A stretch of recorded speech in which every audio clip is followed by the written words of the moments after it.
આજની ધર્મકથા.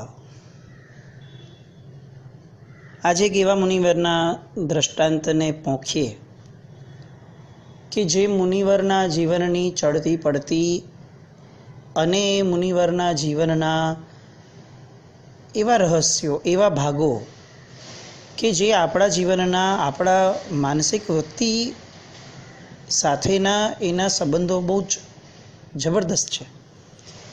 એટલું બધું ટેલી થાય છે આપણું અત્યારનું મન અને એમનું મન, અને એ પરિસ્થિતિઓમાં એમણે શું કર્યું અને આપણે શું કરીએ છીએ એ પણ બહુ સરખામણી કરવા જેવું દ્રષ્ટાંત થોડું પોપ્યુલર છે, એટલે કદાચ સાંભળ્યું પણ હશે, છતાં પણ આજે ફરીથી સ્વાધ્યાય કરીએ.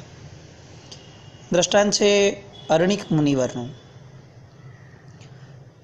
નાનકડો બાળ છે અરણિક, અને એમના માતા અને પિતા બંનેએ ચારિત્ર ગ્રહણ કર્યું.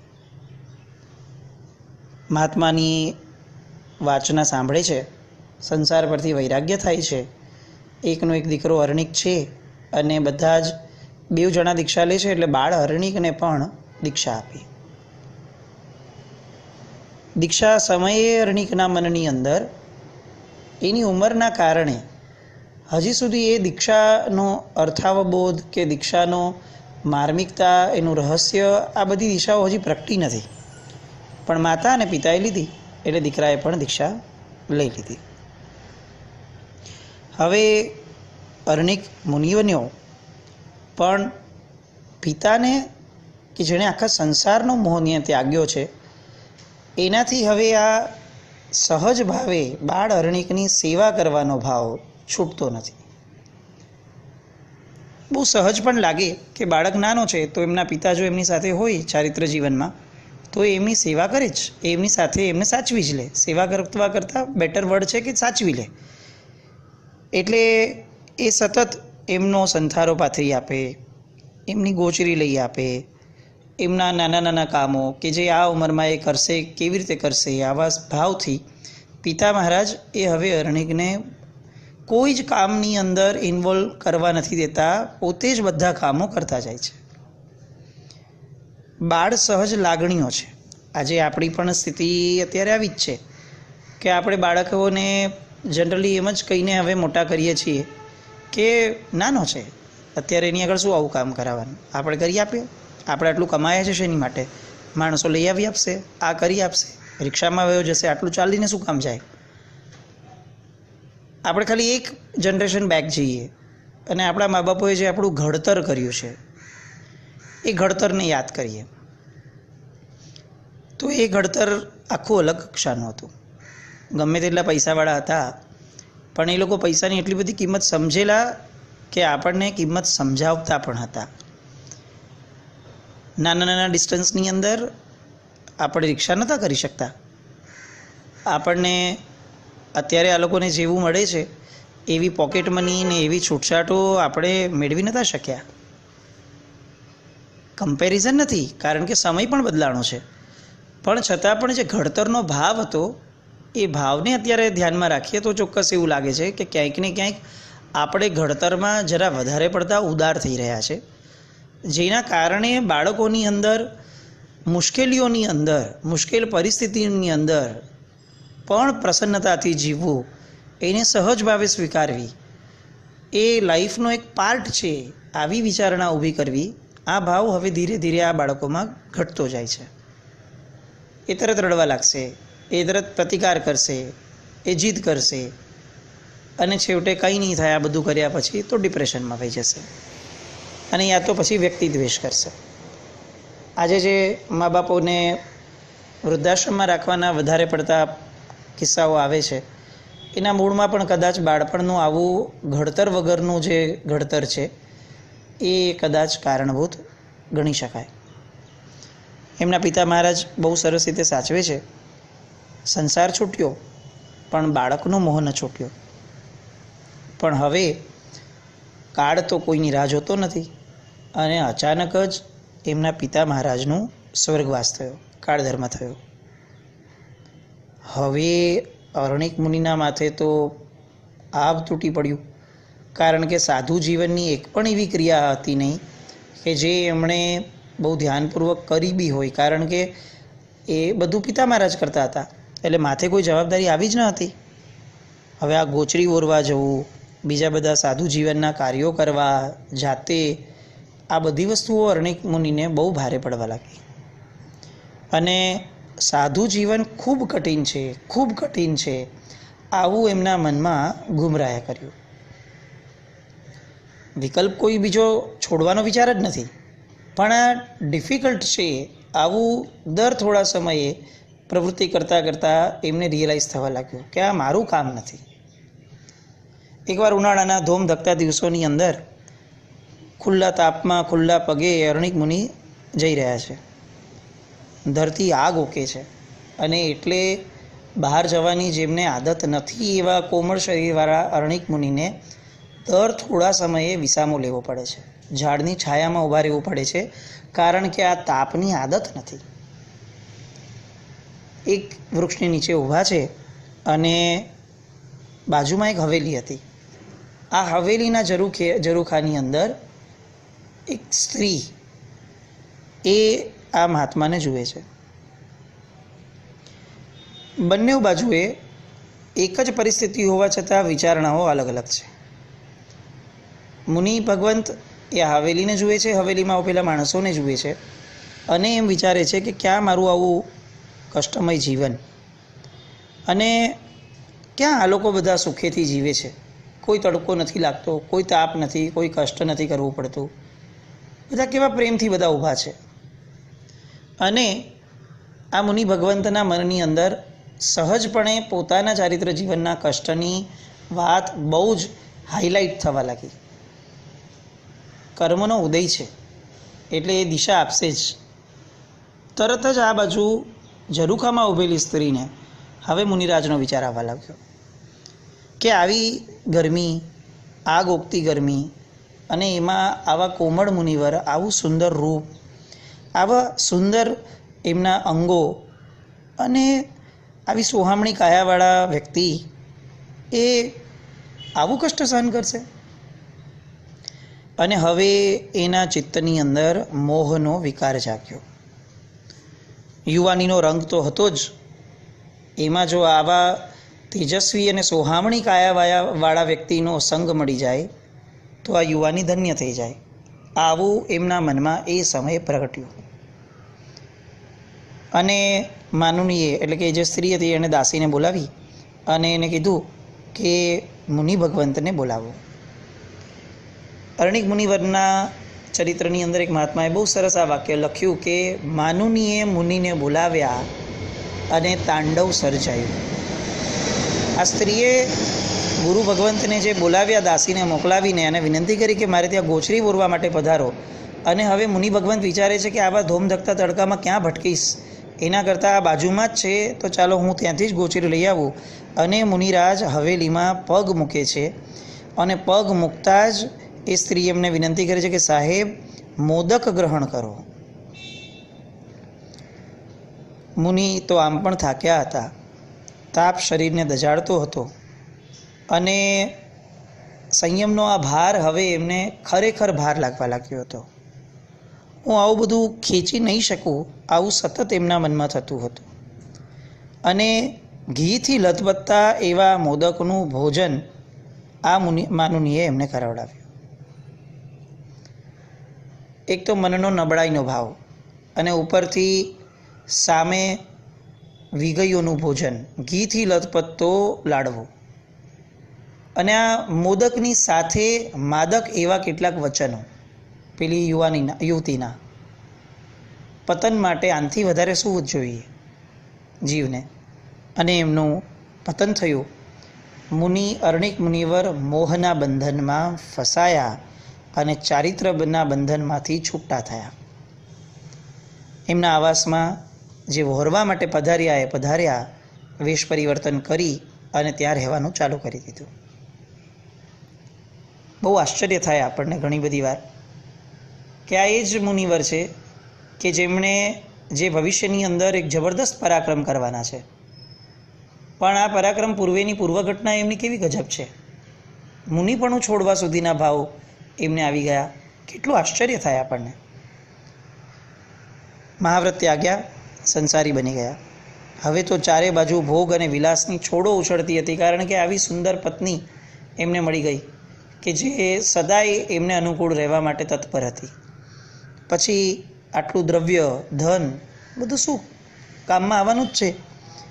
અને અરણિક મુનિની આંખો અને એમનું મન બંને આ વાતાવરણથી જબરદસ્ત રીતે ઘેરાઈ ગયું. આ બાજુ પિતા મહારાજ મૃત્યુ પામ્યા હતા અને અરણિક મુનિએ દીક્ષા છોડી. આ સમાચાર એમના માતા સાધ્વી ભદ્રાજીને પહોંચ્યા અને હવે આ ભદ્રામાને મનમાં સખત વલોપાત ચાલુ થયો. આ શું? મારું બાળક, મારી કુક્ષીએથી અવતરેલું બાળક અને વ્રતભંગ કરે, ભોગની પાછળ ગાંડો બને, આ કેવી રીતે શક્ય છે? અને એમણે નક્કી કર્યું કે મારે ગમે તેમ કરીને મારા દીકરાને આ માર્ગેથી, પતનના માર્ગેથી પાછો વાળવો જ છે. પણ ત્યારે તો કંઈ આજના જેવી કમ્યુનિકેશનની સિસ્ટમ ન હતી, એટલે અરણિક મુનિવર ક્યાં છે એવા કોઈ સમાચાર એમને ન હતા. ખાલી એટલો ખ્યાલ હતો કે આ નગરની અંદર હતા અને આવી કોઈક હવેલીની અંદર એ વયા ગયા. અને પોતાના પુત્રનું આ દુર્ગતિ ગમન થાય એવી દિશા એમનાથી સહન ન થતાં એમણે તરત જ હૃદયના ભયંકર વલોપાત સાથે એમણે વિહાર શરૂ કર્યો. એ નગરમાં ગયા કે જે નગરની અંદર અરણિક મુનિવર ગોચરીએ ગયા હતા અને એમણે દીક્ષાનો ત્યાગ કર્યો હતો. અને હવે ઘરે ઘરે ઘૂમે છે. દરેક બારણે એ ભટકે છે અને બૂમો પાડે છે, ઓ મારા અરણિક તું ક્યાં છે? ઓ મારા અરણિક તું ક્યાં છે? તે શા માટે દીક્ષા છોડી દીધી? એવું તે શું બન્યું કે તે મારી કુખ લજવી? ઓ મારા અરણિક તું ક્યાં છે? માતાના હૃદયનો આક્રંદ. ઘરે ઘરે લોકો જુએ છે, સાંભળે છે. બહુ ખ્યાલ નથી આવતો કે આ શું થઈ રહ્યું છે, પણ કરુણતા પ્રગટે છે. અને આ સાધ્વીજી ભદ્રામાં એટલે માતા સાધ્વીજી દરેક જણ પાસે પોતાની આ વ્યથા રજૂ કરે છે કે તમે મારા અરણિકને ક્યાંક જોયો, તમે મારા અરણિકને ક્યાંક જોયો. અને આ વલોપાત, એક માનું હૃદય કેવી ગજબ વાત્સલ્યતા લઈને પ્રગટ્યું છે. દીકરાનું દુઃખ ન જોવાય એ તો બરાબર છે, દીકરાનો દોષ ન જોવાય, આવું માતૃત્વ ક્યાં? આજે આપણે કેટલા વંચિત છીએ આવા માતૃત્વથી કે દીકરાના દોષ ન દેખાય, ન સહન થાય. આવું માતૃત્વ દીવો લઈને શોધતા પણ આજે મળવું મુશ્કેલ થઈ ગયું. દીકરાનું દુઃખ ન જોવાય આવું માતૃત્વ છડે ચોક બધે જ મળે છે.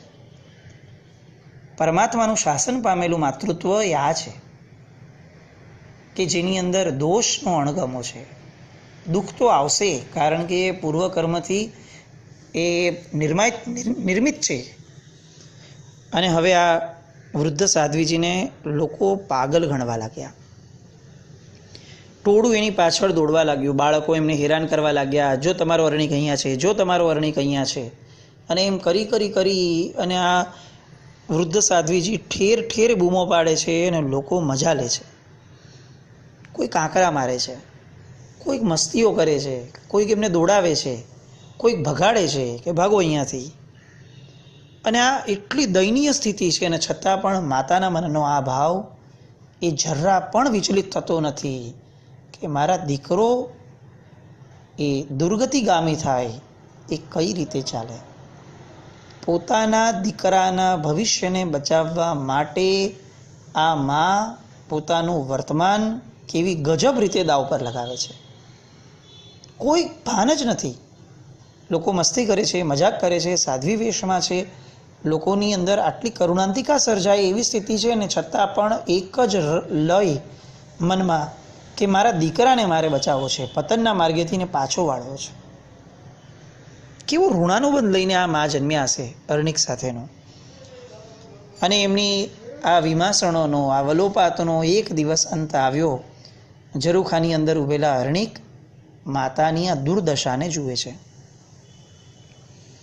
આર્ત પોકારો સાંભળ્યા, હે અરણિક તું ક્યાં છે, હે અરણિક તું ક્યાં છે. અને પોકારો સાંભળી અને તરત જ એના મનની અંદર ભયંકર એક લાગણીનું પૂર પ્રગટ્યું. તરત જ નીચે ઉતર્યા અને પીગળેલા હૈયે માતાના પગમાં પડી અને ચોધાર આંસુએ રડવાનું ચાલુ કર્યું કે માં તમારી આવી દુર્દશા, આ શા માટે, આટલું બધું શા માટે? અને ત્યારે સાધ્વી ભદ્રા એને કહે છે કે પુત્ર, તને મારી દશાની ચિંતા છે? મારા કરતાં તો અતિ કરુણ તો દશા તારી છે. તે દીક્ષા છોડી, તે પરમાત્માનો માર્ગ છોડ્યો, સંસારનું એવું કયું ભોગ અને કયું સુખ એ તને એટલું વહાલું લાગ્યું કે તારાથી અતિ પ્રિય એવો પરમાત્માનો માર્ગ છૂટી ગયો? તે મારી કૂખ લજવી છે બેટા. તને આ મારી દુર્દશા દેખાય છે, મારા દેહમાંથી નીકળતું લોહી દેખાય છે, પણ મને તારા આત્મા પ્રદેશો ઉપર જે ભયંકર દુર્દશા અને ભવાંતરની દુર્ગતિઓ આવવાની છે એની ચિંતા થાય છે. અને અરણિક ફરીથી એ રુદનમાં જાય છે, પણ માતાને કહે છે કે માતા, સાધનાનો આ માર્ગ બહુ જ કઠિન છે, ખાંડાની ધાર પર ચાલવા જેવો આ માર્ગ છે, અને આવું સંયમ એ હવે મારી શક્તિ નથી કે હું પાડી શકીશ. મારી બધી જ શક્તિઓને મેં કામ પર લગાડી, મારી માનસિકતાને પણ મેં બદલાવવા પ્રયત્ન કર્યો, પણ માં આ મારા બસનું નથી, હું નહીં પાડી શકું આ.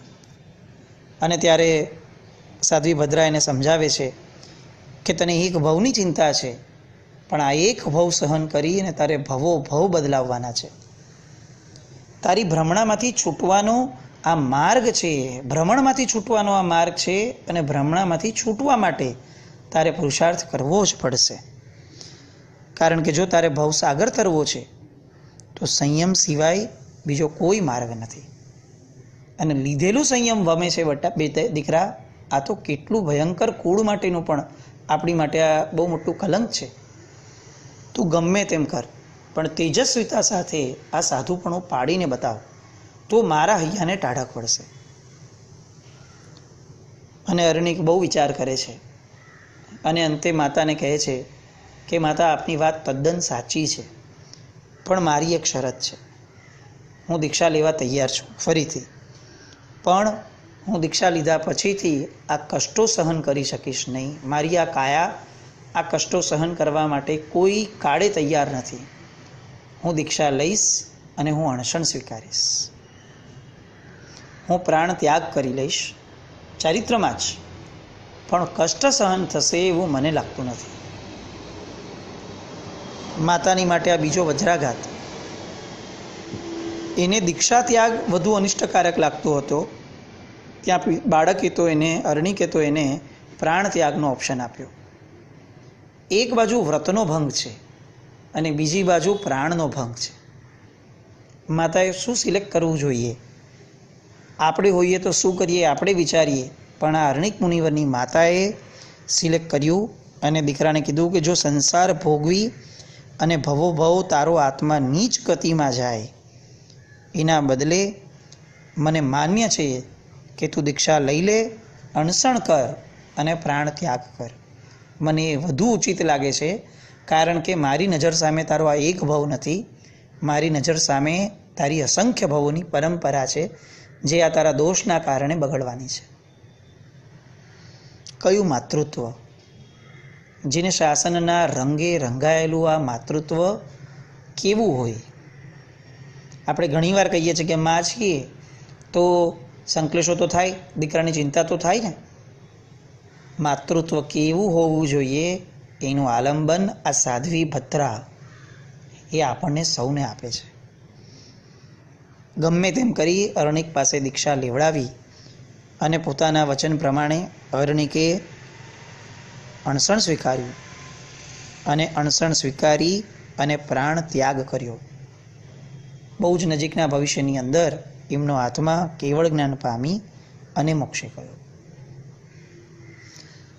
આ છે જીન શાસનની એક યશોગાથા. આવી માતા, આવા પુત્ર આવો વ્રતનો પ્રેમ, આટલો બધો વ્રતભંગનો ભય આપણે ક્યાં? વ્રત જ નથી, વ્રતભંગનો ભય શું જન્મશે? ભવનો ભય જેને નથી એ ધર્મના માર્ગ માટે કેટલો લાયક છે એ બહુ મોટો પ્રશ્ન છે. આપણા બધાના જીવનમાં આ અર્ણિક મુનિવર જેવો, અર્ણિક મુનિવરની માતા જેવો એક પ્રચંડ ભાવ ધર્મ માટેનો પ્રગટે અને આપણે પણ વફાદાર બનતા શીખીએ, આવું કંઈક પ્રગટે એવી શુભ મંગલ કામના.